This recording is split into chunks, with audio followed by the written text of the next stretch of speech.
April 28, 1945. Dawn breaks over the Philippine jungle. 24 women kneel in the mud, hands clasped, voices trembling. They are Japanese nurses, clerks, officers captured when their field hospital fell 3 weeks ago. They've heard the stories. What Americans do to Japanese women. The propaganda films, the warnings, the shame of surrender. So they pray. Not for rescue. For a quick death. Then they hear it. Engine sounds. Coming closer. This is the story of what happened next. The cage. April 7, 1945. The bamboo cage stank of rot and fear. 24 women crammed into a space meant for livestock. 3 weeks since capture. 3 weeks of waiting. Fumiko pressed her back against the bamboo slats, trying to breathe shallow. The tropical heat made everything worse, the smell, the hunger, the waiting. At 32, she was the oldest, a surgical nurse from Osaka. Before the war, she'd delivered babies, set broken bones, dreamed of opening her own clinic. Now she counted the days until they killed her. Fumiko-san. A whisper in the darkness. Ko, the youngest at 19. Do you think today? Shh. Fumiko reached out, found Ko's hand. Bones through skin. They were all starving. The Americans had given them rice twice in 3 weeks. Wormy rotten, but they ate it anyway. Don't think. Just breathe. I can't stop thinking. Ko's voice cracked. My mother. She told me if I got captured. I know. They all knew. The Imperial Army's final instructions drilled into every soldier, every nurse, every citizen who might fall into enemy hands. Do not surrender. Death before dishonor. If captured, the enemy will torture you, rape you, parade you as animals. Better to die. Across the cage, Yoshiko sat perfectly still. Ramrod straight despite the heat, despite the hunger. At 41, she'd been a lieutenant in the Imperial Army Medical Corps. 15 years of service. She still wore the tattered remains of her uniform, more holes than fabric now, but she wore it with the same precision she'd worn it in Tokyo. Listen to me. Yoshiko's voice cut through the cage. Command voice. The other women went silent. When they come today... If they come, someone muttered. When they come, Yoshiko continued, we maintain dignity. We are imperial subjects. We represent our emperor, our nation. We're dead already, a voice said from the corner. Akiko, a clerk from Yokohama. Why pretend? Because we are not animals. Yoshiko's jaw tightened. We will face death as Japanese women, with honor. Ko squeezed Fumiko's hand tighter. I don't want to be brave. I just want it to be fast. Fumiko had no answer. She'd seen what happened in the field hospital before they were overrun. American bombs, yes, but also the chaos after surrender. 3 Japanese soldiers had killed themselves rather than be captured. 1 officer had shot his wife, then himself. The propaganda made sense then. In that moment of terror, death seemed like mercy. The sun climbed higher, the cage grew hotter. Flies buzzed around their heads, drawn by sweat and sickness. 2 women in the corner had dysentery. The smell made Fumiko's empty stomach clench. Fumiko-san. Ko again, always asking. The stories they told us, about what Americans do to women, are they true? Fumiko closed her eyes. I don't know. My brother wrote me from Saipan. He said when the Americans came, women jumped off cliffs with their babies rather than surrender. Hundreds of them. I heard that too. So it must be true. What they do, otherwise why would mothers... Ko. Fumiko's voice came out harder than she meant. Talking about it won't help. But Ko was 19 and terrified, and the words kept coming. I keep thinking about my parents. If they know I was captured, if they're ashamed. My father said if I ever dishonored the family, you dishonored nothing. Yoshiko's voice again, firm. You served your emperor. You tended the wounded. You... A sound outside. All conversation stopped. Footsteps, American voices, getting closer. Ko's fingernails dug into Fumiko's palm. It's happening. Positions. Yoshiko stood swaying slightly. 3 weeks of near starvation made everything harder. If this is our time, we face it properly. The women struggled to their feet. Some could barely stand. Fumiko had to help Ko up. The girl weighed nothing. What if they torture us first? Someone whispered. They will, Akiko said flatly. That's what they do, make examples. Then we give them nothing. Yoshiko straightened what remained of her collar. Not our names, not information, not even our tears. We die as Japanese women. Ko was shaking so hard Fumiko could feel it through their clasped hands. I don't know if I can... You can. Fumiko surprised herself with the certainty in her voice. We all can. Because what choice do we have? The footsteps stopped outside the cage, metal rattling. The lock. Ko started crying silently, tears streaming down her face. Others were praying rapid, desperate whispers to ancestors, to the Emperor, to anyone listening. Yoshiko closed her eyes for just a moment. When she opened them, her face was stone. Whatever happens, we are Japanese. Remember that. We are... The door swung open. Light flooded in, blinding after 3 weeks of semi-darkness. Fumiko threw up her hand, squinting. American soldiers. 3 of them. Young, armed. This was it. Please, Ko's voice was barely audible. Please, make it quick. Don't... But the Americans weren't moving. Just standing there, looking at them. One of them, tall, freckled, couldn't have been more than 20, turned pale. Jesus Christ, Sarge, they're in bad shape. I can see that, Miller. The older one, sergeant, stripes on his sleeve, stepped forward. His hand went to his hip. Ko screamed. Short, sharp, terrified. Fumiko's heart hammered. This was it, the beginning of the end. She tried to remember the prayers, tried to find some scrap of courage. The sergeant pulled out a canteen. Water? He held it out. His Japanese was terrible, but clear enough. You drink, okay? Nobody moved. He took a step closer. Fumiko flinched back, pulling Ko with her. No hurt. He put the canteen on the ground between them, stepped back. For you. Water. They stared at it. A trick. Had to be a trick. Sarge, they're scared to death. The young soldier Miller looked sick. They think we're gonna... I know what they think. The sergeant crouched down, making himself smaller, less threatening. Listen. You... Safe. Okay? No hurt. We... Help. Yoshiko spoke, voice hard. You lie. No lie. The sergeant met her eyes. War bad. I know. But you... Prisoners. Geneva Convention. We follow rules. You understand. Geneva Convention means nothing. Feel. Yoshiko's English was better than his Japanese. We know what you do to Japanese. Ma'am, he caught himself. We not monsters. You hurt, you hungry. We help. That's all. Why? The word came out before Fumiko could stop it. Why not kill us? The sergeant looked genuinely shocked. Kill you, lady, you're POWs. We don't kill POWs. Liar. Akiko's voice from the corner, venomous. We know. The propaganda showed us. American soldiers. Whatever your propaganda showed you, it's wrong. The third soldier spoke up. Older, maybe 35, kind eyes. My name is Captain Morrison. I'm in charge of this sector, and I give you my word you will not be harmed. Not by me, not by any soldier under my command. Words mean nothing. Yoshiko's voice shook slightly, the first crack in her armor. Why should we believe you? Because you don't have a choice. Morrison said it gently, but truthfully. You can believe we'll hurt you and die of fear. Or you can take a chance that maybe, just maybe, we're telling the truth. Silence. The jungle sounds seemed impossibly loud, birds, insects, the distant rumble of artillery. Ko was still crying. Fumiko felt her own eyes burning. There's a medical tent half a mile from here, Tumston, Morrison continued. Clean beds, medicine, real food. We can take you there, or we can leave you here, your choice. No choice, Yoshiko said bitterly. You say choice, but Yoshiko-san. Fumiko heard herself speak. The water, it's still there. They all looked at the canteen, still sitting where the sergeant had left it, untouched. Could be poisoned, someone muttered. Then we die anyway, Fumiko said. 3 weeks of thirst made the decision. She crawled forward, picked up the canteen. Her hands shook so badly she almost dropped it. Fumiko, don't. She drank, waited. Nothing happened. Just water. Clean, cool water. She drank again, then passed it to Ko. The sergeant was watching with something that looked like relief. Good, that's good. Now we have truck. Take you to medical. You come...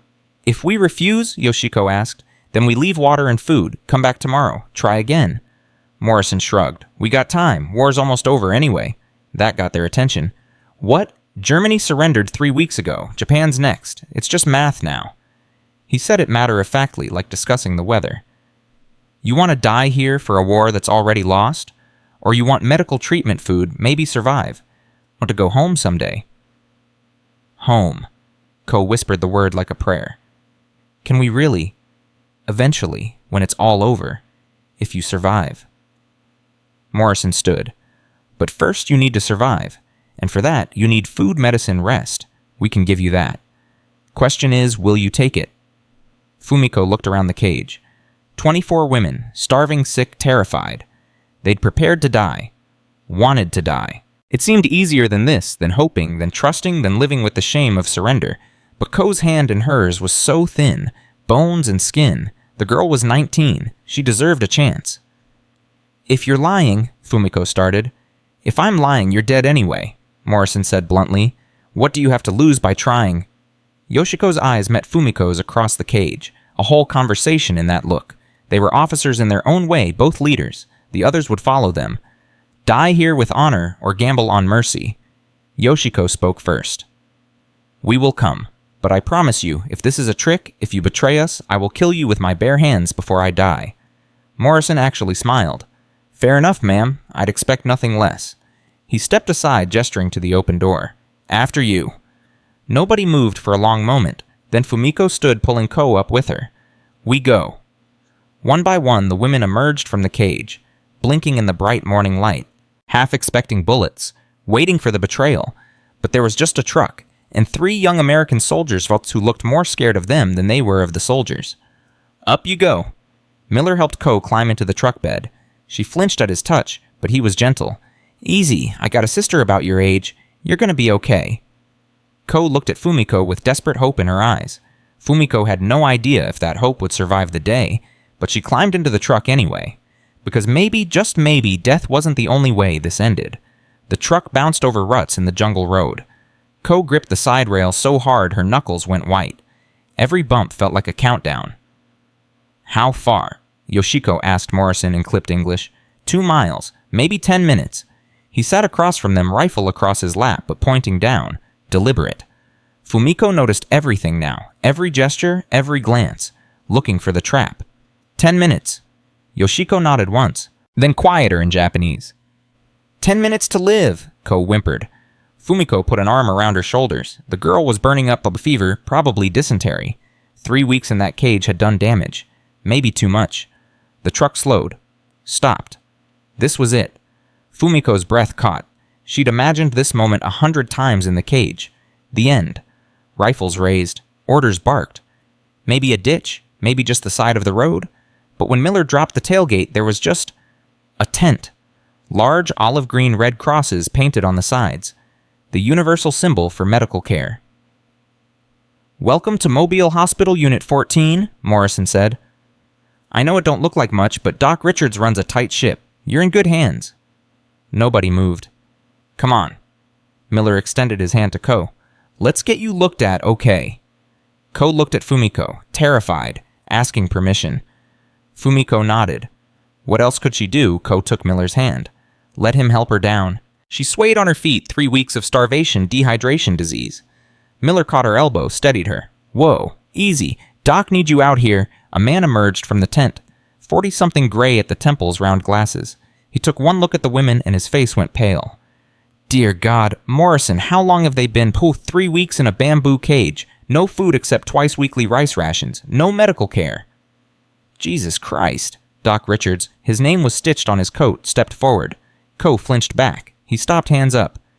It's okay. I'm a doctor. I just want to help. She doesn't speak English, Morrison said. I speak. Yoshiko's voice was ice. I translate. Richards nodded slowly. Fair enough. Ask her the young one when was the last time she had a bowel movement. Yoshiko translated. Ko's face went crimson. It's a medical question, Richards said gently. I'm not trying to embarrass her. I need to know if she's got dysentery.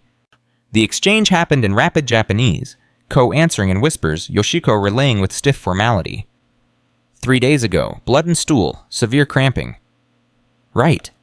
Richards made notes. And the others? 2 more with similar symptoms, several with infected wounds, all with malnutrition and dehydration. Yoshiko rattled off diagnoses like she was still a lieutenant doing morning rounds, because that's what she was, a medical officer. This was her language, even if the doctor across from her was supposed to be her enemy. Richards listened, asked questions, took notes. Professional, clinical, like she was a colleague, not a prisoner.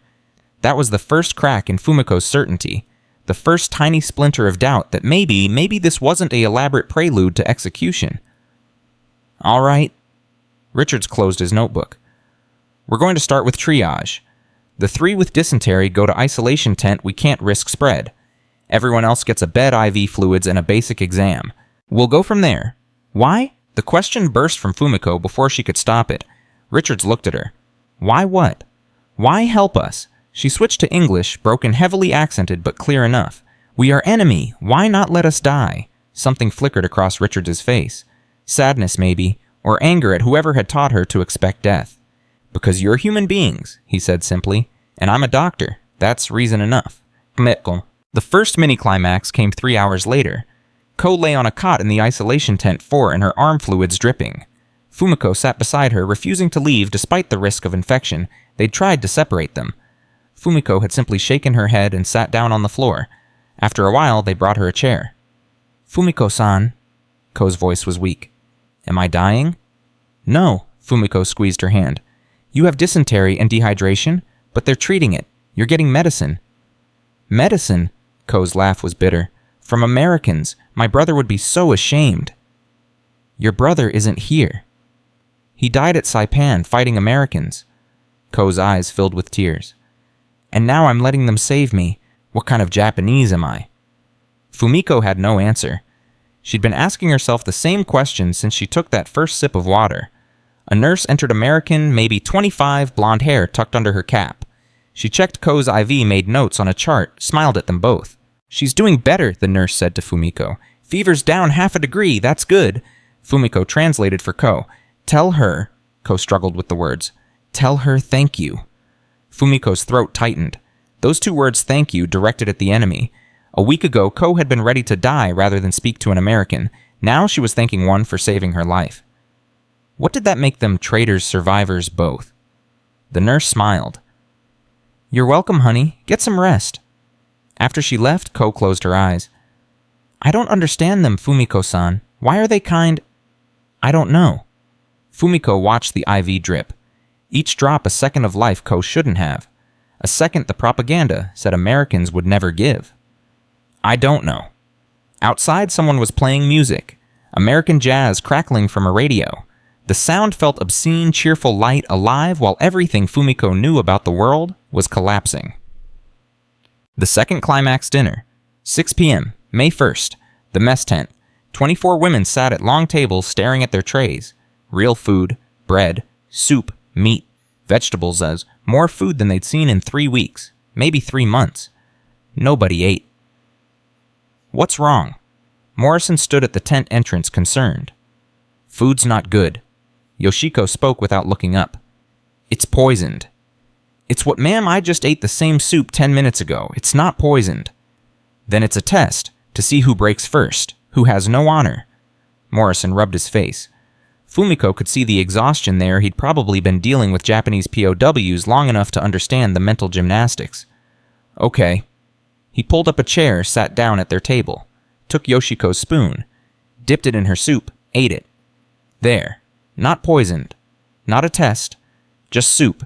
Now eat before it gets cold. Yoshiko stared at him. You could have immunity, or I could just be telling you the truth. Morrison stood. Ladies, I'm going to say this once. You are prisoners of war. That means you have rights. Geneva Convention rights. Food. Medical care. Shelter. We follow the rules. Even when your side didn't. That landed. Fumiko saw several women flinch. My side, Yoshiko said slowly, would have killed you by now. I know. Morrison's voice was flat. I've seen what Japanese camps look like. I've pulled POWs out of those camps, so believe me when I say we're not them. We're not going to starve you, beat you, or kill you. We're going to keep you alive until this war ends. Then you go home. That's the deal. He walked out. Silence. Then Akiko, the bitter clerk from Yokohama, picked up her spoon. If they're going to kill us, they'd have done it by now, and I'm hungry. She ate, one bite, then another. One by one, the others followed. Fumiko watched Yoshiko wrestle with it, pride versus hunger, honor versus survival. Finally, she ate. The food was good. That was the worst part. It was warm and filling and tasted like life, and Fumiko hated how much she wanted it, how much she needed it. Ko released from the isolation tent that morning with strict instructions to stay hydrated, ate her bread in tiny bites, eyes closed, crying quietly. "It's okay," Fumiko whispered. "It's not." Ko's voice broke. "I'm supposed to be dead. We all are. And instead, I'm eating American bread, and it's the best thing I've ever tasted, and I hate myself for it." Fumiko had nothing to offer but her hand. Ko took it. They ate together in silence, alive, despite everything, grateful, despite the shame. The days developed a rhythm. That was the third revelation. May 2nd, wake at 0600. Roll call. Breakfast. Medical checks. Free time, lunch, more free time, dinner, lights out at 2200. The Americans treated them like people, not prisoners exactly, not friends certainly, but people. It broke something in Fumiko's head. She'd been prepared for violence, for rape, torture, humiliation. The propaganda had been clear. Americans were barbarians, animals, devils who delighted in Japanese suffering. But Corporal James, the young, freckled one who'd first opened the cage, brought Ko extra blankets when her fever spiked again. Nurse Williams sat with Fumiko for an hour, teaching her English medical terms and broken patient exchanges. Doc Richards worked 16-hour days, making sure every one of them got proper treatment. Where was the evil on May 4th? Yoshiko voiced what they were all thinking. "It's propaganda." She sat in the corner of their tent, sewing a rip in her uniform with thread Williams had given her. "Reverse propaganda. They're softening us up." "For what?" Fumiko asked. "Information. Cooperation. They'll be kind until they get what they want. Then," she made a cutting gesture, "it's been a week. So they have time." Fumiko wasn't sure anymore. A week of consistent kindness, medical care, food, no interrogations, no violence, no sexual assault, just care. "Maybe," she said carefully, "maybe the propaganda was wrong." Yoshiko's head snapped up. "Don't. Don't what? Don't let them win." Yoshiko's voice was fierce. "Don't forget who we are, what we represent. The moment we start believing they're good, and we were lied to, we've betrayed everything. And if it's true, if we were lied to, then we're fools who died for nothing." Yoshiko stabbed the needle through fabric. "I can't accept that. I won't." Fumiko understood. Yoshiko had given 15 years to the Imperial Army, had believed in the Emperor, the mission, the righteousness of their cause. To accept that it was all based on lies, that the enemy was more human than her own side, would break her. But the evidence was mounting. Every meal, every bandage, every small kindness. On May 6th, Ko spoke to Corporal James without prompting. Just a few words, "thank you," and "good morning," but Fumiko saw Yoshiko's face tighten. On May 8th, Miller brought a box of books. "Figured you might be bored. They're in English, but some got pictures." The women fell on them like starving people, which Fumiko realized they were starving for something beyond food. For stimulation connection proof, they still existed as thinking beings. On May 10th, the symbolic moment, Fumiko found a photograph pinned to the mess tent wall. Miller with his sister, James with his parents, Williams with her husband, dozens of photos, families, people with lives, hopes, futures. Just like them. She stood there for 10 minutes staring. Morrison found her. "They're good people," he said quietly. "My guys, they just want to go home, same as you. We were told you were monsters." "Yeah, we were told the same about you." Morrison studied the photos. "Propaganda's a hell of a thing. Makes it easier to kill people if you think they're not really human. But then you capture some, and you feed them, and you talk to them, and you realize..." He shrugged. "They're just people, scared, hungry people who got caught on the wrong side of a war." "I killed Americans," Fumiko said, not sure why she was confessing. "At the field hospital, when we were being overrun, a soldier came through the door and I stabbed him with a scalpel. He died." Morrison was quiet for a moment. "You were defending your position. That's war." "He was 19. I saw his tags after. 19 years old. And you were a nurse trying to survive. You did what you had to do." Morrison turned to her. "You want me to hate you for it? I can't. You want to hate yourself. Go ahead, but from where I'm standing, you're just another person trying to survive a war you didn't start." Fumiko's eyes burned. "I don't know how to reconcile this, what I was taught, what I'm seeing. It's confusing as hell. Yeah." Morrison smiled grimly. "Welcome to the club." The mini-climaxes stacked up. May 12th, Yoshiko accepted a cigarette from Morrison, smoked it in silence. Small surrender. May 15th. Ko laughed at something James said. Actually laughed. The sound shocked everyone. May 17th. Doc Richards asked Fumiko to help in the medical tent. "You're a nurse. I could use the extra hands." She said yes before thinking, worked alongside him for 3 hours. He treated her like a colleague. May 19th. Akiko asked Williams to teach her more English. For practical reasons only, she insisted, but Fumiko saw hunger in her eyes. Hunger for connection, understanding normalcy. May 22nd, the second symbolic moment. A Japanese flag folded carefully appeared in their tent. Morrison had found it in their captured equipment, returned it without ceremony. "Thought you might want it." Yoshiko took it with trembling hands, held it against her chest, cried for the first time since capture. "Why did you give this back?" she asked later.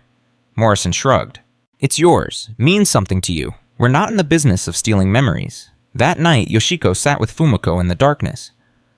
"I don't know what to believe anymore." "Neither do I." "They should be monsters. It would be so much easier if they were monsters." "But they're not." "No." Yoshiko's voice was hollow. "They're not.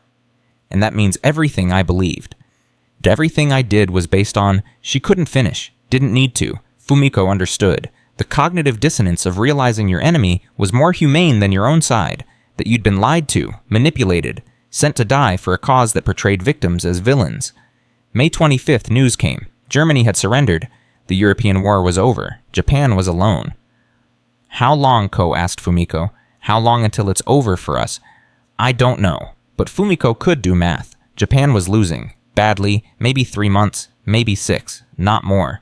What happens to us then? Morrison says we go home. Ko laughed bitterly. Home. To what shame? "Dishonor my family will... Your family will be glad you're alive." "You don't know that." Ko's eyes were old. Too old for 19. "You don't know what shame means in my village. Surrender is worse than death. Always." Fumiko had no comfort to offer. Ko was probably right. June 1st brought the reckoning. A new batch of Japanese POWs arrived. Male soldiers captured after a skirmish. Starving, terrified, at expecting execution. Fumiko watched the women's faces as the men were processed. Same fear they'd had. Same certainty of death. Same shock when they got food and medical care instead. One soldier couldn't have been more than 20, broke down sobbing when Doc Richards set his broken arm. Why are you helping me?" Richards gave the same answer he'd given Fumiko. "Because you're a human being, and I'm a doctor." The soldier cried harder. That night, Yoshiko called a meeting. All 24 women huddled in their tent. "We need to make a decision," she said. "What we tell them, the new prisoners. Do we warn them it's a trick, or do we tell them the truth?" "What truth?" Akiko asked. "That the Americans follow their rules, that they're treating us according to Geneva Convention, that we're safe." Silence. Because saying it out loud made it real, made it undeniable. "If we tell them that someone said slowly, "we're admitting we were wrong, about everything." "Yes." More silence. Finally, Fumiko spoke. "I'm going to tell them, because if I don't, they'll spend days terrified for no reason, and I remember what that fear felt like. I won't let them suffer it if I can help." Ko nodded. "Me too." One by one, the others agreed. Even Yoshiko, though it clearly cost her. The next morning, they approached the new prisoners, spoke to them in Japanese, explained. "You're safe. They'll feed you, give you medicine, treat your wounds. It's not a trick." The men didn't believe them at first. Fumiko didn't blame them. She wouldn't have believed it either. But when Ko held up her arm, showed the IV scar, explained how dysentery had nearly killed her and an American doctor had saved her life, that carried weight. When Yoshiko, still in her tattered lieutenant's uniform, said, "I thought they would rape and kill us. They brought breakfast instead. That's the truth." That carried even more. Slowly, carefully, the new prisoners began to believe, began to eat, began to accept care. And Fumiko realized she'd made a choice. Not just about telling the truth to other prisoners, but about what she believed, who she was, what she'd do with this second chance at life. She'd been prepared to die with honor. Instead, she was learning to live with uncertainty. And maybe, just maybe, that took more courage. June 7th, Ko was well enough to work. Doc Richards asked if she wanted to help in the medical tent. She looked at Fumiko, terrified. "It's your choice," Fumiko said. Ko went, came back 3 hours later, exhausted, but glowing. "I helped. I actually helped. An American soldier had shrapnel in his leg, and I held the instruments, and Doc Richards said I did a good job, and..." She stopped. "Is that okay? Am I a traitor?" "You're a nurse," Fumiko said firmly. Nurses help people. That's not betrayal. That's who you are. Ko cried from relief. That night, as Fumiko lay in her cot listening to the jungle sounds and the distant radio music, she thought about honor. Real honor. Not the kind the propaganda taught dying uselessly to avoid shame, but the kind that meant staying true to your principles even when everything around you was lies. She was a nurse. She healed people. That was her honor. And if healing people meant accepting help from the enemy, working alongside them, learning to see their humanity well, maybe that was the most honorable thing she could do. The paradox resolved itself. Obedience to a system built on lies wasn't honor. Survival in the face of that system, choosing life and truth over death and propaganda, that was courage. It didn't erase the shame. Didn't make the surrender easy. Didn't mean her family would welcome her home. But it meant she could look at herself in the small mirror Williams had given her and recognize the person staring back. Alive. Healing. Human. That was enough. Though in hunger and darkness there were still hearts that whispered hope. And sometimes that whisper was enough to keep the light burning. June 15th. Mobile Hospital Unit 14. 7 weeks since capture. Fumiko had stopped counting days and started counting moments. Small cracks in the walls everyone had built. Ko teaching Corporal James how to write his name in hiragana. Yoshiko playing chess with Morrison, arguing tactics in broken English and Japanese. Akiko laughing, actually laughing at something Nurse Williams said. Moments that shouldn't exist in a war, but did anyway. Fumiko-san. Doc Richards found her in the medical tent organizing supplies. Got a minute? She nodded, wiping her hands on her apron. 7 weeks and she still felt like an imposter wearing it. Like someone would realize she was the enemy and take it away. The Red Cross is coming tomorrow. Fumiko's hands stilled. Red Cross? International organization. They inspect POW camps, make sure everyone's following the rules. Richards adjusted his glasses. They'll want to interview you, all of you. Ask about conditions treatment, any complaints. Why are you telling me this? Because I want you to tell them the truth. Richards met her eyes. Whatever that truth is. If we've mistreated you, if you've been denied anything, if you feel unsafe, you tell them. That's their job, to protect prisoners. Fumiko stared at him. You're giving me permission to report you. I'm giving you the right you already have. Geneva Convention Article 126. Prisoners have the right to file complaints. He smiled slightly. Though I hope you don't have any, but if you do, tomorrow's your chance.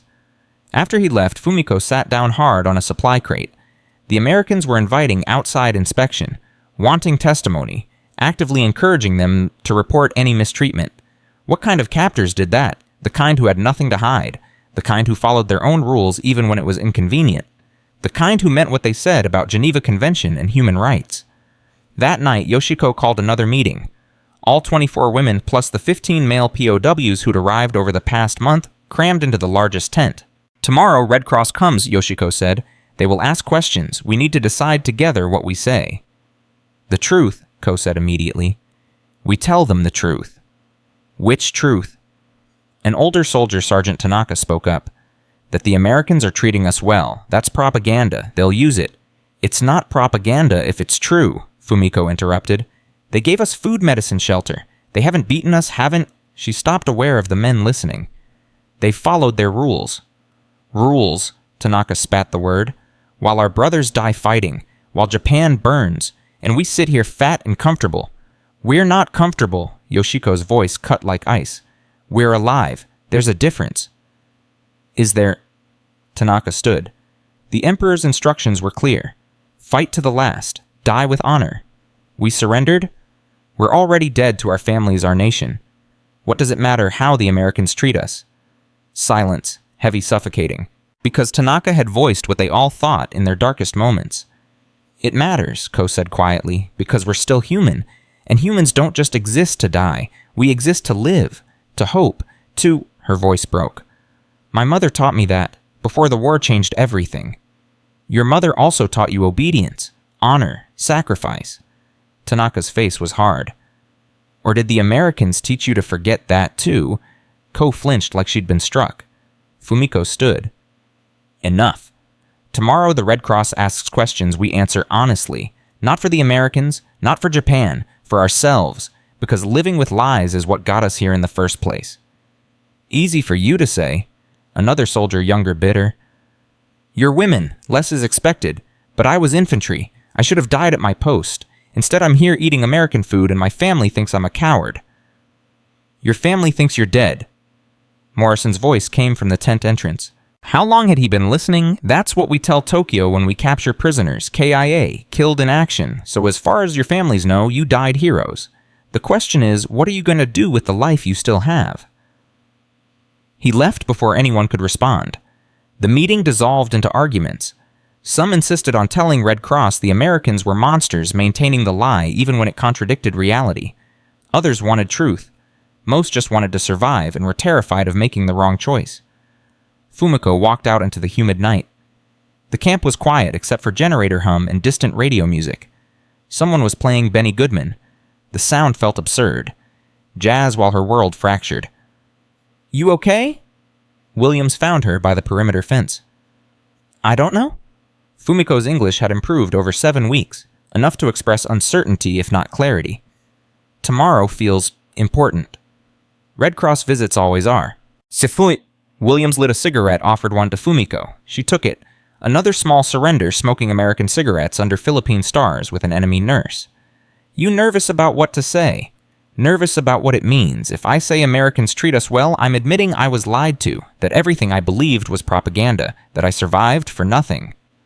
Or, come, Williams said gently, you survived for everything, for the chance to live, love, maybe have kids someday, build something. That's not nothing. In Japan it is. Survival without honor is worse than death. That's what they taught you, doesn't make it true. Fumiko smoked in silence. Williams didn't push, just stood there comfortable, with quiet. That was something Fumiko had learned about Americans. They didn't fill every silence with words. Some of them anyway. My brother died at Guadalcanal, Williams said eventually. Marines. He was 22. And you want to know what I think about honor and sacrifice? Fumiko nodded. I think he died for politicians who sent him to a jungle hell without proper supplies or support. I think honor is what they call it when they need young men to die for old men's decisions. And I think if he'd survived, if he'd surrendered to save his life, I'd be grateful. Because having my brother alive, even ashamed, even broken, would be better than a folded flag and a telegram. William's voice cracked. She wiped her eyes roughly. Sorry, shouldn't dump that on you. No. Fumiko's throat was tight. Thank you for telling me. They smoked together. Two women who shouldn't have anything in common except grief. Except the shared understanding that war destroyed everything it touched, including the meaning of words like honor and duty and sacrifice. The next morning, June 16th, the Red Cross arrived. 3 officials. Swiss, neutral. They wore armbands and carried clipboards and radiated bureaucratic efficiency. The kind of people who measured suffering and documented violations and proper procedures. The interviews were private. One by one, prisoners were called into a tent, asked questions, given space to complain. Ko went first, came out 30 minutes later, eyes red. What did you tell them? Fumiko asked. Everything. Ko's voice was hoarse. The cage, the fear, the propaganda, the food, medicine, kindness, all of it. And you know what the official said? What? He said this camp is exemplary, that he wishes all POW camps follow Geneva Convention this well. And then he asked if I was okay, and Ko's face crumpled. I started crying because someone asked if I was okay and actually cared about the answer. When Fumiko's turn came, she walked into the tent expecting judgment. Instead, she found a middle-aged Swiss man named Heinrich, who spoke careful Japanese and took notes without expression. How long have you been held here, Miss Fumiko? 7 weeks. And in that time, have you been physically harmed by American personnel? No. Denied food or water? No. Subjected to interrogation under duress? No. Each answer felt like confession, like betrayal. They've treated us according to their rules, better than we expected, better than we were told they would. Heinrich made notes. What were you told? So Fumiko explained. The propaganda, the warnings, the absolute certainty that capture meant torture, rape, death. The instructions to die rather than surrender. And when you were captured, what actually happened? They gave us water, then food, then medicine. Fumiko's hands twisted in her lap. Captain Morrison told us we were safe, and he was telling the truth. How do you feel about that? The question surprised her. Red Cross officials weren't supposed to care about feelings, just facts, violations, procedures. Confused, Fumiko said honestly. Grateful, ashamed of being grateful, Angry at whoever lied to us. Angry at myself for believing the lies. She stopped. I don't know how to be a prisoner of people who treat me like a human being. I was prepared for monsters. I got doctors and nurses and young soldiers who show me pictures of their families. Heinrich nodded slowly. War is easier when the enemy is monstrous, much harder when they're human. Yes, the word came out broken.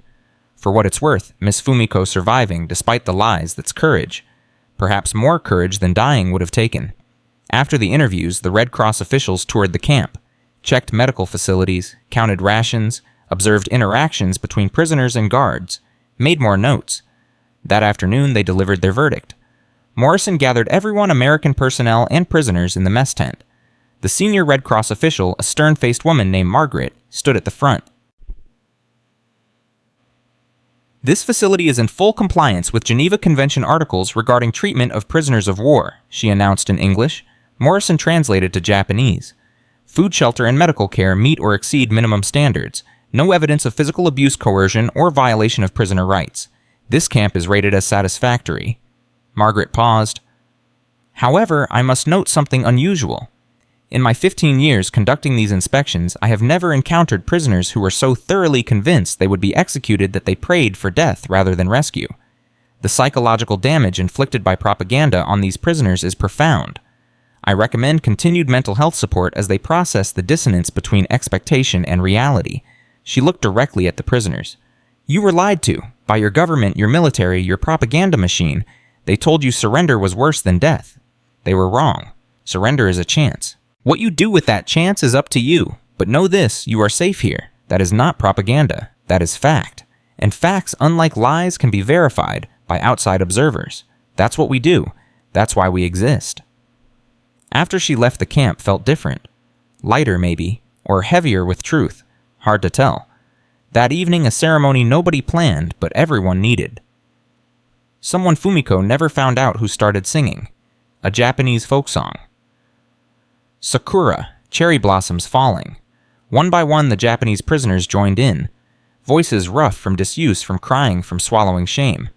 But singing anyway. And then impossibly, some Americans joined too. They didn't know the words, couldn't match the melody, but they hummed along, standing with their prisoners, not as guards and captives, just as people acknowledging something beautiful together. Ko squeezed Fumiko's hand. Is this okay to sing with them? I don't know. Fumiko's voice wavered, but I think maybe it is the most okay thing we've done. The climax everyone had been avoiding came 2 days later. June 18th. News reached camp. The Battle of Okinawa was over. Japanese casualties over 100,000 dead. The Americans were preparing for invasion of the home islands. Japan was issuing orders for civilian resistance. Every citizen was to fight to the death, including families, including children, including everyone. The prisoners received the news in stunned silence, because they knew what it meant. They knew Japanese military doctrine. No surrender, no retreat. Fight until extinction.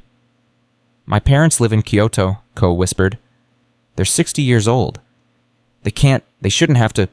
They're going to die, Tanaka said flatly. All of them.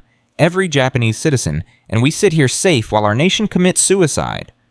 Then tell them not to, Morrison's voice cut through the tent. Write letters. Tell your families it's okay to surrender. Tell them you survived, and they can too. They won't believe us, Yoshiko said. They'll think it's coerced. American propaganda. Maybe, but maybe one letter gets through. Maybe one family reads it and decides to live. Isn't that worth trying? That night, Fumiko wrote to her parents, hands shaking, knowing they probably wouldn't receive it, knowing if they did, they might burn it unread rather than accept her shame. But writing it anyway. Mother and Father, I am alive. The Americans captured me in April. I expected death. I received food, medicine, and mercy. I know you were taught, as I was taught, that this is impossible, that the enemy is monstrous, but I have seen American mothers' faces in photographs. I have heard them speak of missing home. I have watched them work 16-hour days to save Japanese lives they have no obligation to save. The war is lost. Everyone knows this now. When the Americans come to Japan, please do not fight.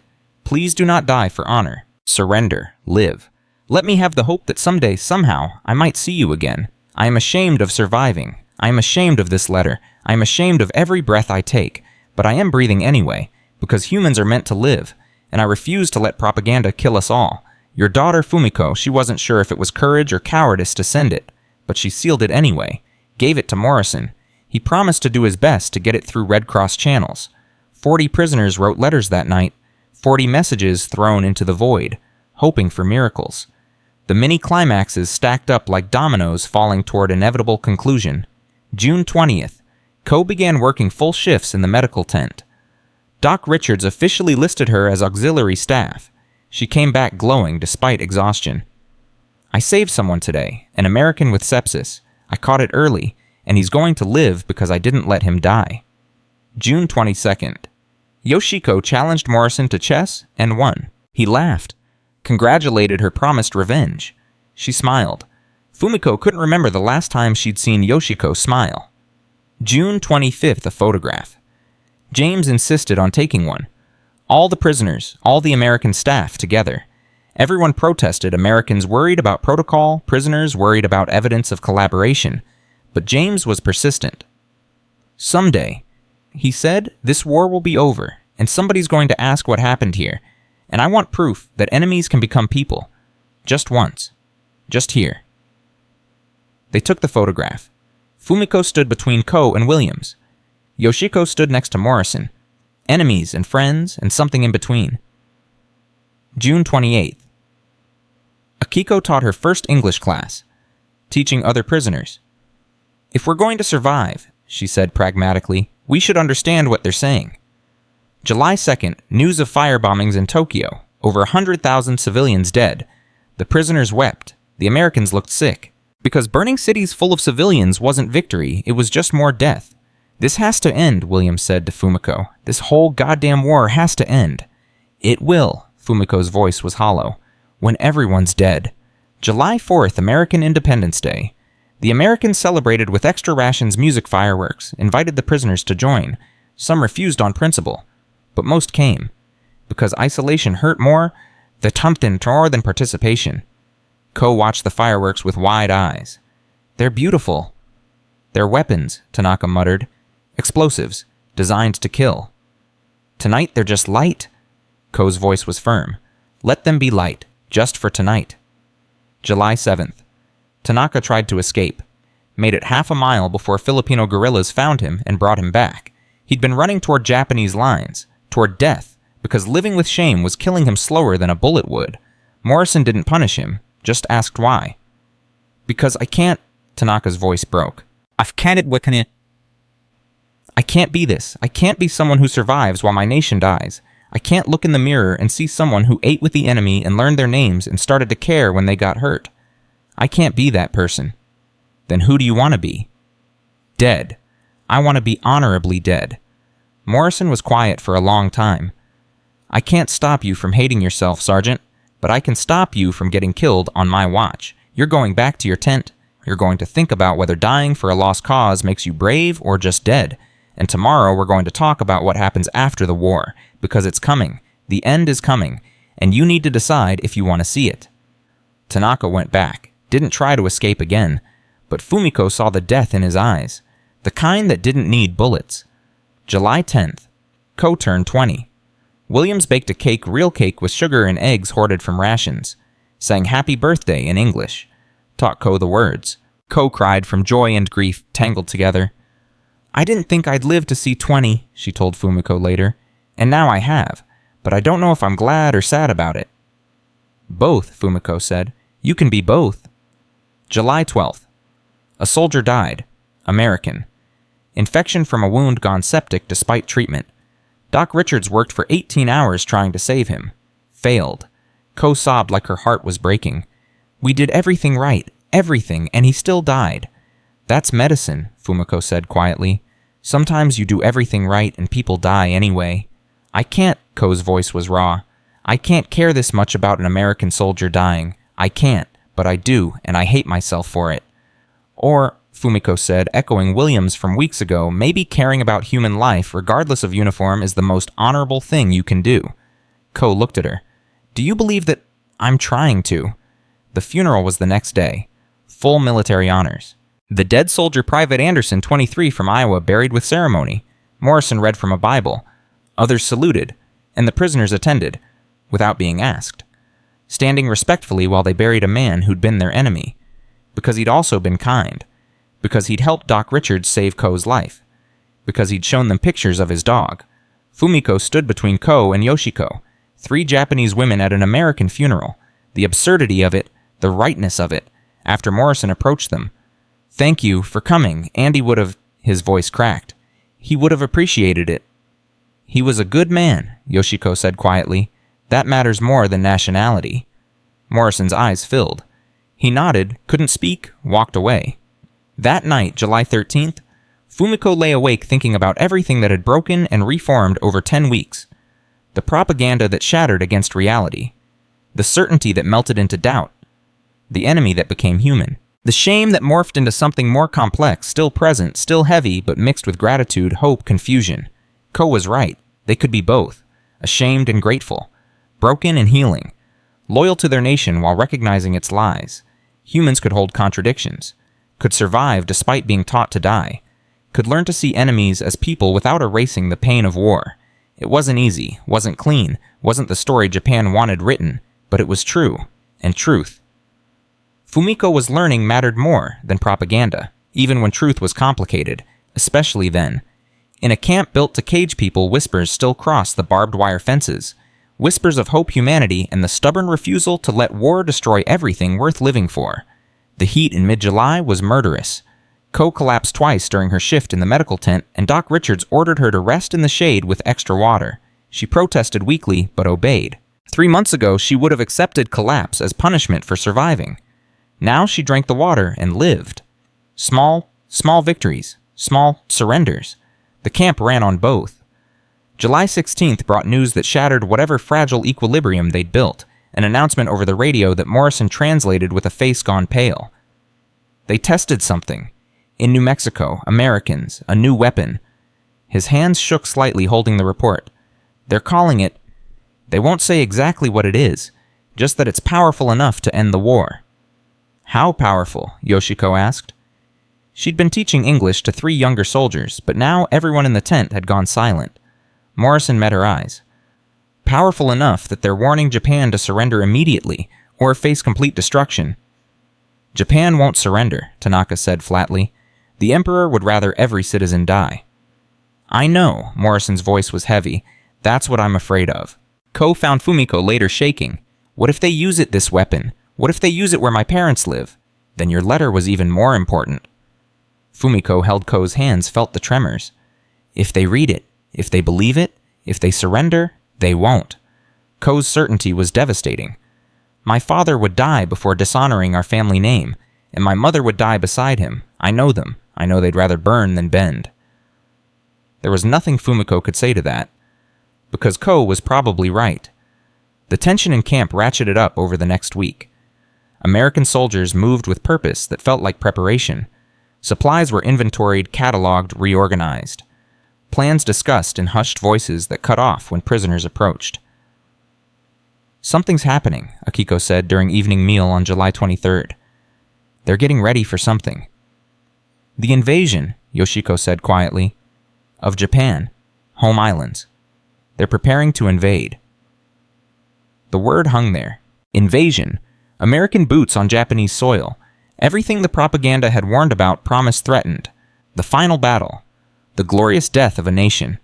Except Fumiko had lived with Americans for 3 months now. Knew their names, their stories, their homesickness. Watched them cry over letters from families they missed. Saw them work themselves sick, trying to save lives, enemy lives, because their code demanded it. These weren't monsters preparing to rape and pillage. These were exhausted young men who wanted to go home. And they'd do anything, including dropping this mysterious new weapon, to make that happen. How many will die? Ko whispered. On both sides. How many millions? Morrison said from behind them. He didn't apologize for eavesdropping. Conservative estimates. Millions of Japanese. Maybe 1 million Americans. That's why they're warning Japan to surrender. Because nobody wants that blood. Japan won't, Tanaka started. I know. Morrison sat down heavily. We all know, and we're all going to have to live with what comes next. July 25th. The climax nobody wanted. Orders came down. The camp was being consolidated. Prisoners would be moved to a larger facility near Manila. Better accommodations, Morrison said. More permanent. Because the war could last months yet, and they needed stable infrastructure. Ko clung to Fumiko. I don't want to leave. I know this place, these people. I'm not ready. We don't have a choice. But Fumiko's throat was tight. 3 months here. 3 months learning to survive, to trust to hope. And now they were being uprooted again. Yoshiko pulled Morrison aside. Fumiko couldn't hear the conversation, but she saw Yoshiko's rigid posture, Morrison's patient responses, the way Yoshiko finally nodded and walked away with shoulders that looked like they carried the world. What did she ask him? Ko whispered. Probably whether we were being moved to die. Fumiko tried to keep her voice steady. Whether this was always the plan. Fatten us up, make us trust, then... Stop. Ko's voice was fierce. We can't think like that. Not anymore. We'll drive ourselves mad. She was right. They'd survived this long by choosing trust over paranoia. Changing course now would undo everything. The move happened July 28th. Trucks, dusty roads, Filipino villages watching with expressions Fumiko couldn't read. Resentment. Pity, indifference, hard to tell.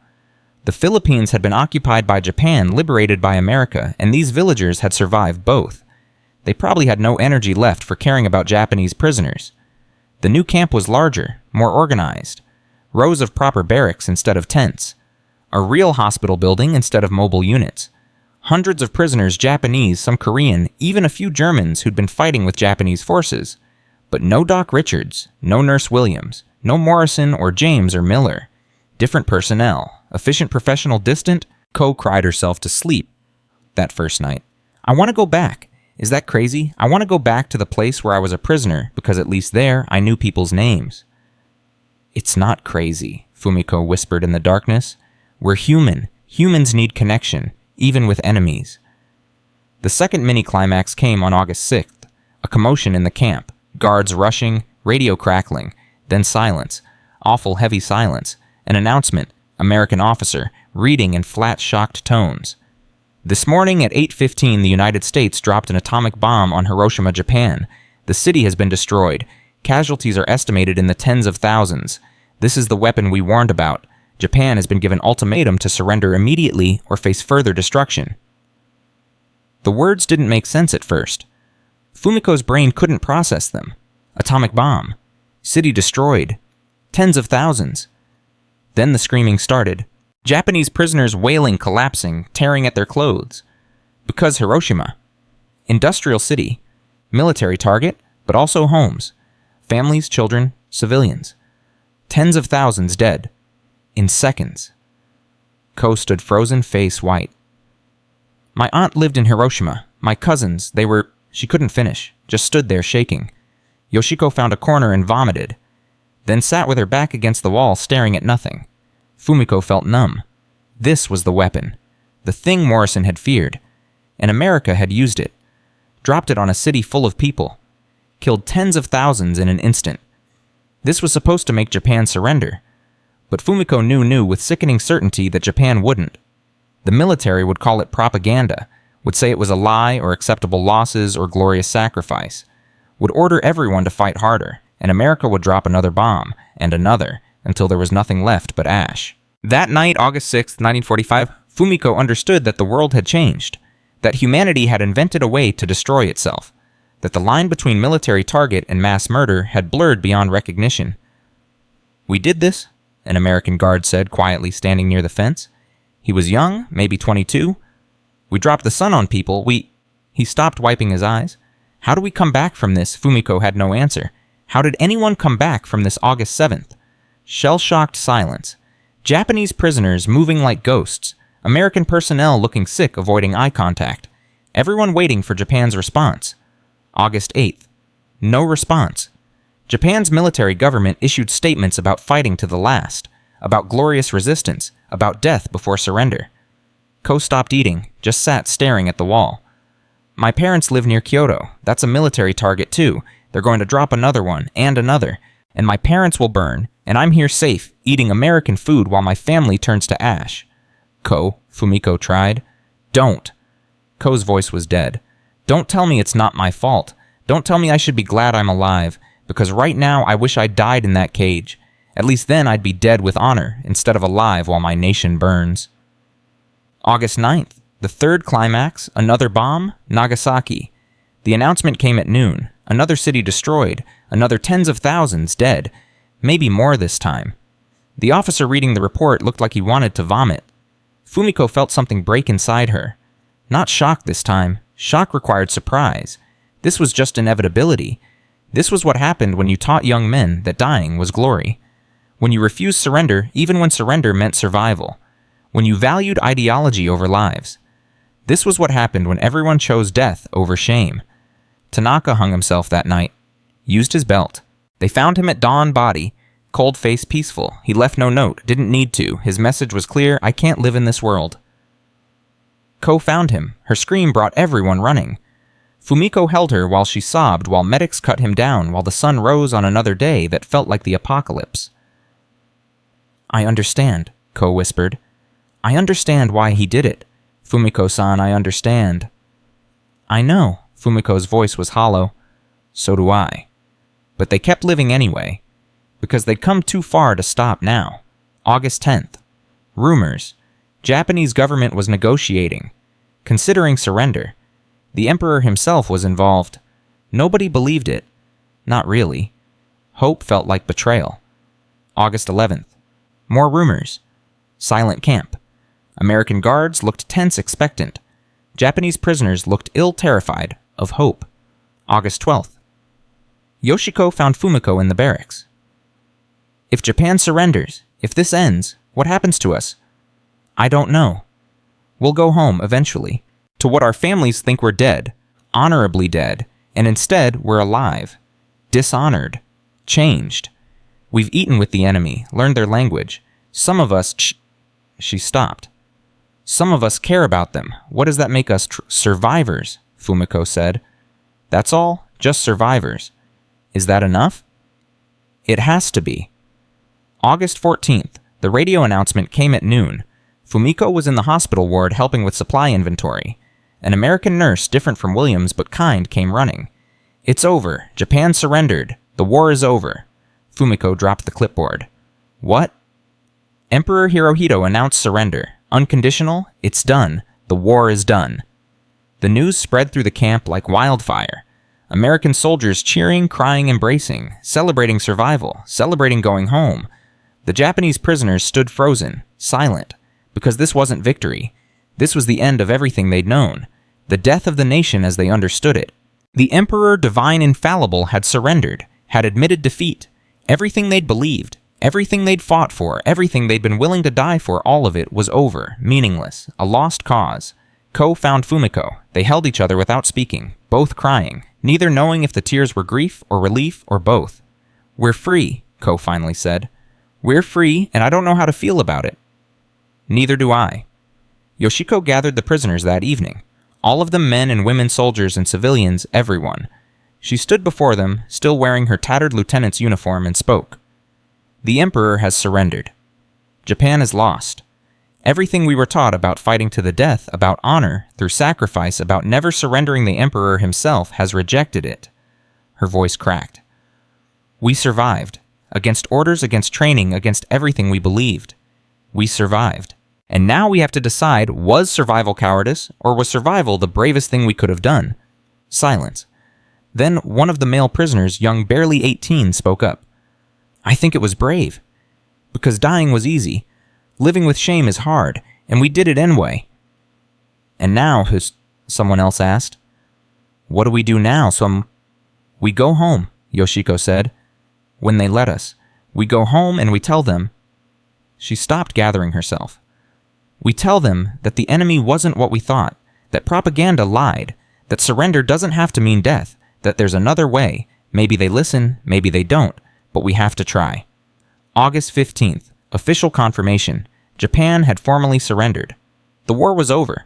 Prisoners would be repatriated as soon as transportation could be arranged. The camp commander a Colonel Fumiko had never spoken to made an announcement. You are no longer prisoners of war. You are persons awaiting repatriation. You will be treated with respect and dignity as we arrange transportation back to Japan. The war is over. You're going home. Going home. The words should have brought joy, Instead, Fumiko felt dread. Ko voiced what they were all thinking. What if home doesn't want us back? No one had an answer. August 20th, the final mini-climax. Transportation arrived. Ships in Manila Harbor ready to carry them back to Japan, back to families who thought them dead, back to a nation that had been taught surrender was worse than death. The night before departure, Williams appeared. Fumiko almost didn't recognize her. She'd been transferred to the main hospital in Manila, but she'd come back for this. "I wanted to see you off," Williams said. "You and Ko. To say—" She stopped, eyes bright. "To say you're the bravest women I've ever met. What you survived, what you overcame, the choices you made that took courage most people will never understand."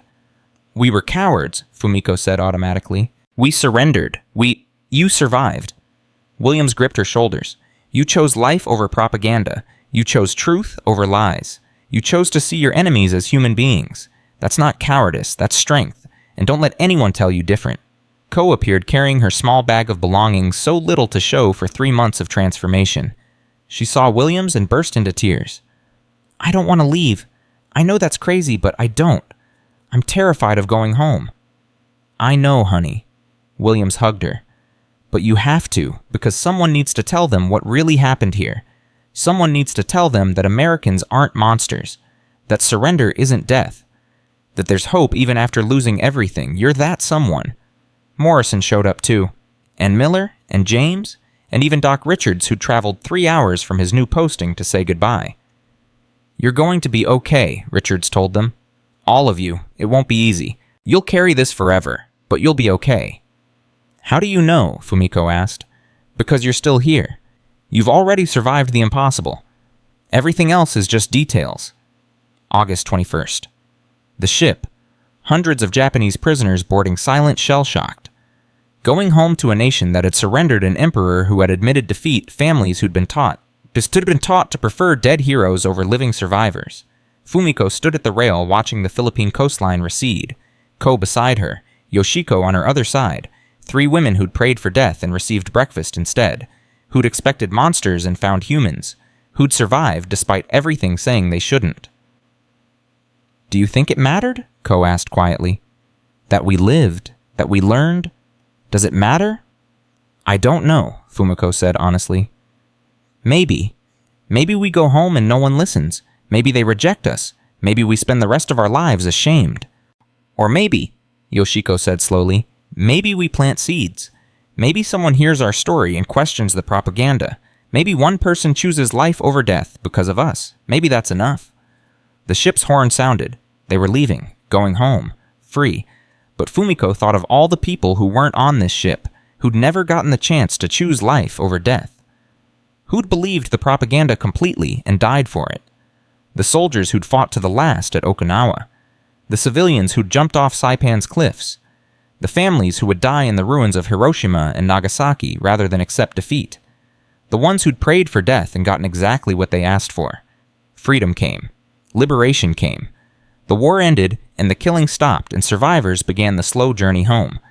But for hundreds of thousands who'd believed the lies, who'd drunk the propaganda deep, who'd been taught that death was glory for them, freedom came too late.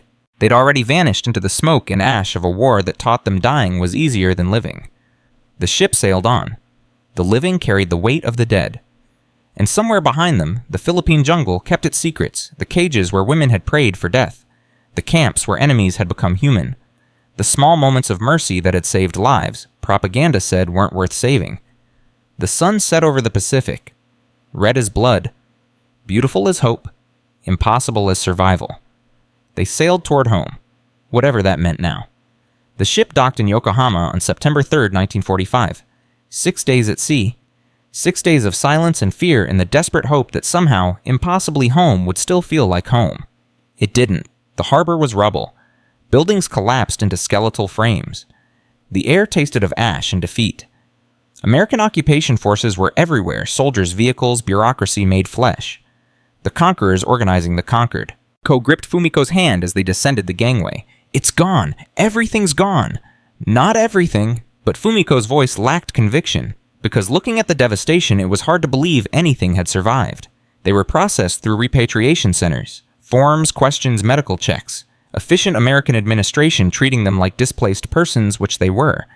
Names recorded, destinations noted, transportation arranged for those who had homes to return to. Next of kin, the American clerk asked Fumiko in broken Japanese. Parents, Osaka, I don't know if they... We'll check records, sit tight. 3 hours later, they told her. Her parents' neighborhood had survived the firebombing. Her father was alive. Her mother had died in March from illness, not war. They had no record whether her father knew she was alive. Fumiko absorbed the news without crying. Her mother was dead, 6 months dead, had died thinking Fumiko was already gone killed in the Philippines, had died without knowing her daughter had survived, had chosen. Life had learned to see enemies as human. I'm sorry, the clerk said. Genuinely. We're trying to reunify families as fast as we can. The chaos is it's overwhelming. I know. Fumiko did know. This was what losing a war looked like. Not glory. Just exhaustion. Grief and desperate attempts to rebuild from ash. Ko's news came next day. Her parents had survived Kyoto, both alive. No word on whether they'd received her letter. She was cleared to travel home by train American military trains, running on damaged rails carrying survivors back to whatever remained. Come with me, Ko begged Fumiko. Don't face Osaka alone. Kyoto and Osaka are close enough. We'll see each other. But Fumiko wasn't sure they would. Wasn't sure anything was certain anymore. Yoshiko received the worst news. Her family home in Tokyo had been destroyed in the March firebombings. Her parents, her brother, his children, all gone. She stood in the repatriation center reading the official notification with a face like carved stone. Yoshiko-san, Fumiko started. Don't. Yoshiko's voice was mechanical. I knew. When I saw Tokyo from the ship, I knew. This just makes it official. What will you do? What is there to do? Yoshiko looked at her hands. 41 years old, no family, no home, a former Imperial Army officer in an occupied nation. I'll survive, because that's what we do now. We survive. They separated on September 8th, Ko to Kyoto. Yoshiko staying in Yokohama to work with Allied occupation forces, her English skills made her valuable. Fumiko to Osaka to face whatever awaited. The train ride took 8 hours. Should have taken 3, but the rails were damaged, reconstruction slow. Fumiko sat among other returnees. Soldiers, civilians, survivors, all wearing the same hollow expression. Victory was for winners. Defeat looked like this silent people on broken trains heading toward uncertain futures. She arrived in Osaka at sunset. The city was wounded, but breathing. Whole neighborhoods gone, others intact. Random destruction. War's chaos made permanent. Her father's house stood, smaller than she remembered. Older, but standing. Fumiko knocked. Waited. Heard shuffling inside. The door opened. Her father stood there. 62 years old. Gray hair she didn't remember. Face lined with grief. He stared at her. Fumiko. Yes, father. They said you were dead. Killed in the Philippines. His voice was flat. Shock, probably. Your mother died believing you were dead. I know. I'm sorry. What could she say? I survived. I surrendered. I ate with the enemy. I'm alive and ashamed and grateful and broken. I'm sorry.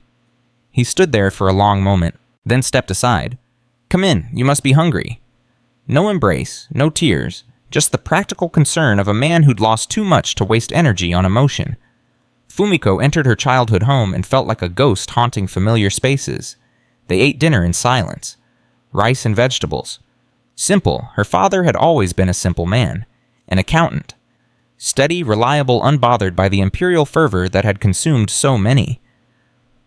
How did mother die? Fumiko finally asked. Pneumonia, February, before the worst of the bombings. He pushed food around his bowl. She was already weak, the war years, the rationing. Her body just gave up. Did she suffer? At the end, no. She went peacefully. He paused. Believing you died honorably, that brought her comfort. The words hit like physical blows. Her mother had died comforted by a lie, had never known Fumiko survived, had never gotten the chance to reject her or forgive her or anything in between. I wrote a letter, Fumiko said quietly, in July, from the camp, telling you I was alive, that I'd surrendered, that the Americans were treating us well. Did you receive it? Her father's hand stilled. I received it. And I burned it. He met her eyes. Because I didn't believe it. I thought it was American propaganda. That they'd forced you to write it. That my daughter would never... He stopped. That my daughter was dead, and this was cruelty masquerading as mercy. Fumiko's throat closed. I meant every word. I know that now. His voice was heavy. Because you were here, alive. And I have to reconcile the daughter I knew with the woman who chose survival over honor. Are you ashamed of me? He was quiet for a long time. I don't know. Ask me in a year. Right now I'm just... His voice cracked. I'm just glad you're alive, even if I don't understand how or why. That was more than Fumiko had hoped for. Not acceptance, not forgiveness, but the possibility of both. Someday. She stayed with her father, helped him with household tasks he'd been struggling with alone. Slowly, carefully, they rebuilt something resembling family. Not the same as before. That was gone forever. But something new. Something possible. 3 weeks after returning home, Fumiko visited the ruins of the hospital where she'd trained. The building was mostly intact, but repurposed American military hospital now. They needed nurses. Desperately. The occupation forces were overwhelmed with displaced persons' malnutrition disease. You have experience, the American administrator asked. 7 years, surgical nurse, and 3 months working with allied medical personnel in the Philippines. The administrator's eyebrows rose. POW. Yes. And you're volunteering to work with us again. Fumiko met his eyes. I'm a nurse. You need nurses. My nation lost the war, but people still need healing. That's all. She was hired that day. Started work the next morning. Back in a medical tent hospital ward now, but the smell was the same. The needs were the same. The work was the same. Healing people, regardless of uniform. Ko wrote in October. A letter that arrived crumpled, delayed by damaged postal systems, but precious nonetheless. Fumiko-san, my parents received me. My mother wept. My father wouldn't look at me for 3 days.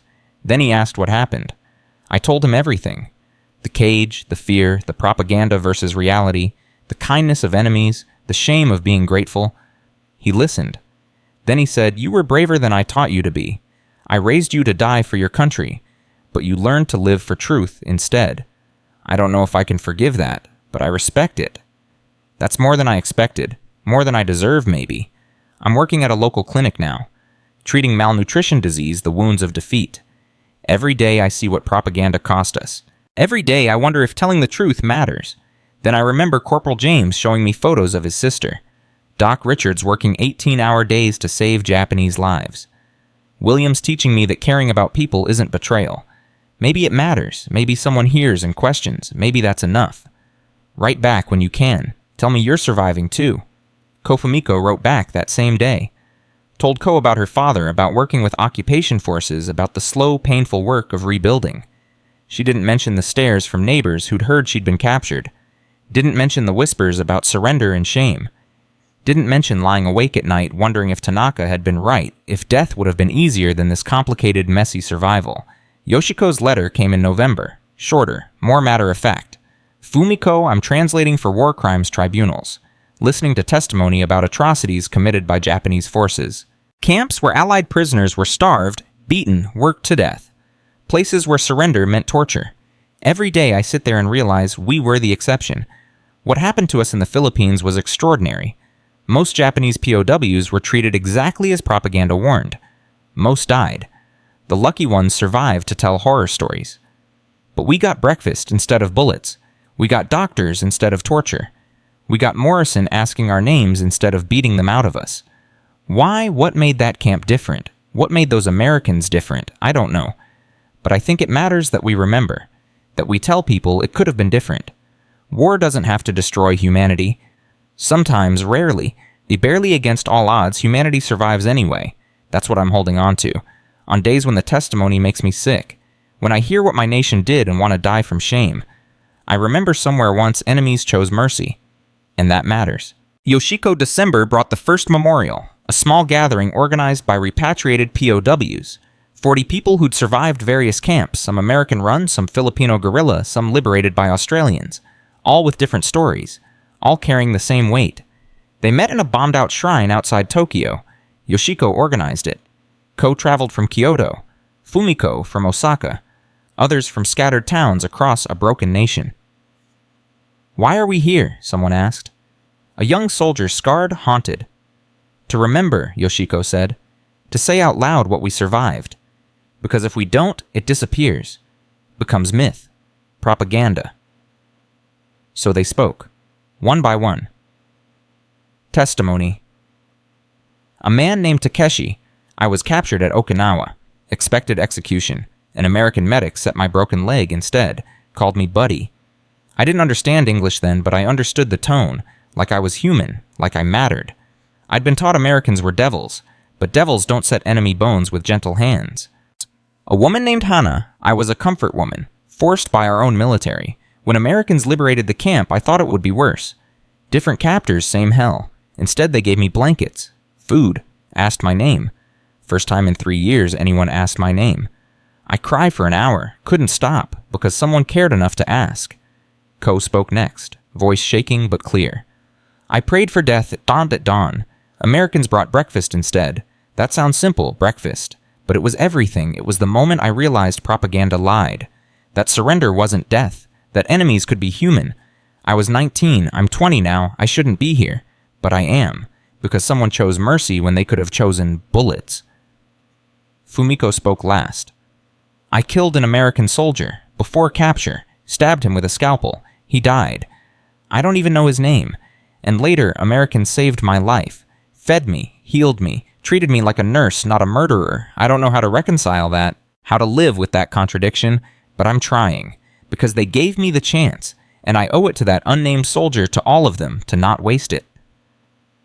They stood in silence after. 40 survivors holding 40 stories. Fragments of truth in a nation still drowning in propaganda, still clinging to myths of glorious death and honorable sacrifice. This is the memorial, Yoshiko said finally. Not stone, not bronze, us, our voices, our refusal to let truth die just because it's complicated. This is how we honor the dead, by living with integrity, by remembering accurately, by saying war is hell, but humanity can survive it. Barely, rarely, but possible. They met every year after that. December 8th. The day war began for Japan. Every year more survivors joined. Every year the stories grew. Not just about kind captors, but about all of it, the camps, the fear, the choices, the aftermath. The memorial became tradition. Small at first. Then larger. By 1950, over 300 attendees. By 1960, over 1,000.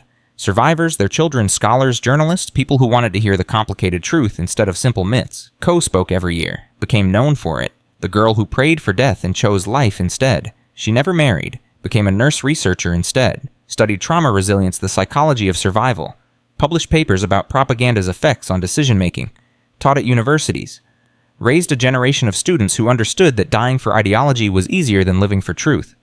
Yoshiko worked with tribunals until 1952. Then joined the Japanese Red Cross. Spent 30 years ensuring POW rights were respected, that Geneva Conventions were followed, that no one else would have to choose between death and dishonor because their captors forgot prisoners were human. She wrote a book in 1975, The Breakfast Mercy: One Woman's Journey from Propaganda to Truth. It sold modestly but influenced deeply. Fumiko stayed in Osaka, worked at the hospital until retirement, trained young nurses, always told them, your job is healing, not judging, not politicizing, not choosing sides. Healing. You treat the patient in front of you with dignity. Always. Regardless of who they are, what they've done, what uniform they wore. That's the oath. That's the line between civilization and barbarism. That's what I learned from enemies who refused to be enemies. She never married either, never had children. But she mentored dozens who carried forward the lesson, humanity is a choice made daily, especially when it's hard. In 1985, 40 years after the war, they unveiled the memorial.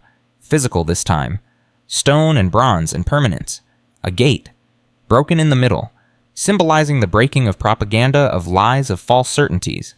On one side, Japanese characters. On the other, English. The same message they taught us to pray for death. Someone brought breakfast instead. This memorial honors those who chose mercy when they could have chosen hatred. May we never forget that humanity, even in war, is always possible. Below names, not just the survivors, though they were listed, but also the Americans who'd shown mercy. Doc Richards, Nurse Williams, Captain Morrison, Corporal James, Private Miller, dozens more. Names researched, verified, recorded. Because memory without names is just sentiment. Memory with names is history. Ko stood at the unveiling 70 years old. now gray-haired, still fierce. My mother never understood why I lived. My father tried, but couldn't quite manage it. They died thinking I was a complicated daughter who'd survived complicated circumstances. But my students understand. The nurses I've trained, the researchers I've mentored, they understand. And that's how truth survives. One generation passing it to the next, saying this happened. It was messy and hard and contradicted everything we'd been taught. But it was true. And truth matters more than comfort. Fumiko was 72 at the unveiling. Her father had died in 1970, still uncertain about her choices, but glad for her presence. She'd cared for him at the end, held his hand while he died. He'd whispered, "Your mother would have been proud. Eventually. Maybe." It wasn't forgiveness exactly, but it was something. Recognition that living with complexity took its own kind of courage. Yoshiko spoke last at the ceremony. 81, frail but sharp. "I've spent 40 years asking why. Why did some Americans choose mercy when others chose brutality? Why did we get breakfast when others got bullets? Why were we the exception?" She paused. Looking at the memorial gate, "I think I know now. It wasn't nationality, wasn't inherent goodness of one side versus another, it was individuals. People like Morrison who saw prisoners and thought those are someone's daughters instead of those are the enemy. People like Doc Richards, who couldn't stop being a healer just because his patients wore different uniforms. People like young Ko here," she smiled at Ko, "who chose hope when hope felt like betrayal. War doesn't make people monsters or heroes. It reveals what was already there, and what was there in that camp in that moment was enough people choosing humanity that the rest of us survived to tell about it." This memorial isn't about perfect people or perfect systems. It's about the fragile, temporary, desperately hard choice to be human when everything says you don't have to be. That choice saved us, and maybe remembering it will save someone else. Someday. Somewhere. The memorial stood, visited by school groups, as researchers, descendants of both survivors and liberators. A place where complicated truth lived instead of simple propaganda. Fumiko died in 1998, 79 years old. Cancer quick and efficient. Ko held her hand at the end.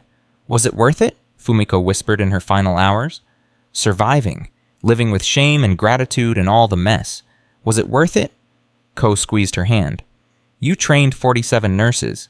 Every one of them learned to see patients as humans first. You wrote 8 papers on combat trauma treatment. You testified at 3 tribunals about POW conditions. You loved your father, despite his doubts. You showed me that living with complexity was possible." Ko's voice broke. "Yes, Fumiko-san. It was worth it." Fumiko smiled, closed her eyes, died peacefully in a world that had learned slowly and painfully that surrender didn't have to mean death, that enemies didn't have to stay enemies, that breakfast offered instead of bullets changed everything.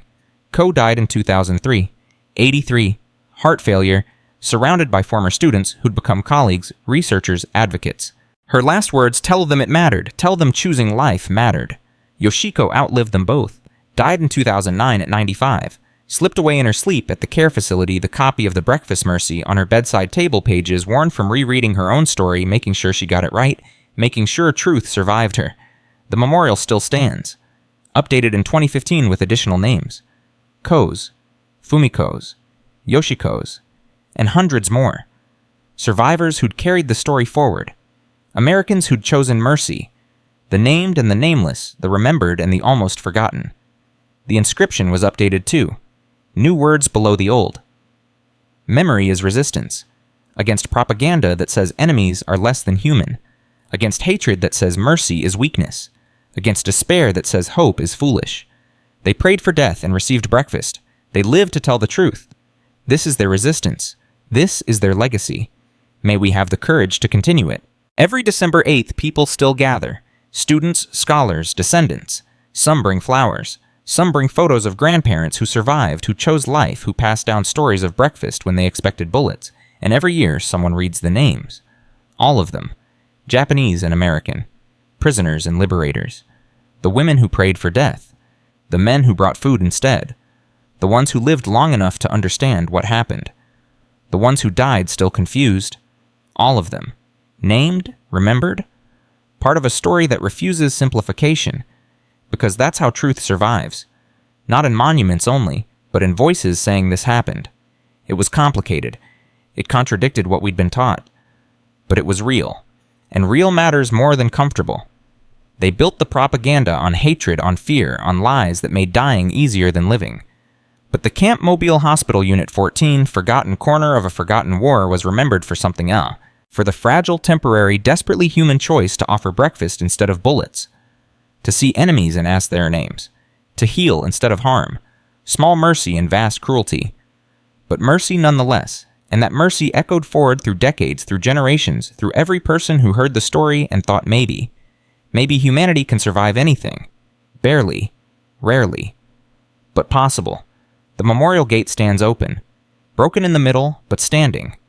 Let those who enter remember they built the camps with hatred. But we remember them with love. Love for the survivors who chose truth over comfort. Love for the liberators who chose mercy over revenge. Love for the messy, complicated, difficult work of staying human when everything says you don't have to be.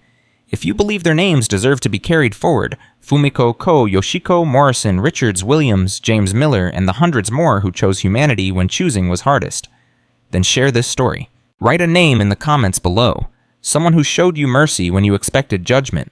Someone who chose humanity when they didn't have to. Someone whose breakfast offered in darkness made all the difference. That's how memory survives. One name at a time, one story at a time, one choice repeated across decades saying we were human, we survived, and that matters.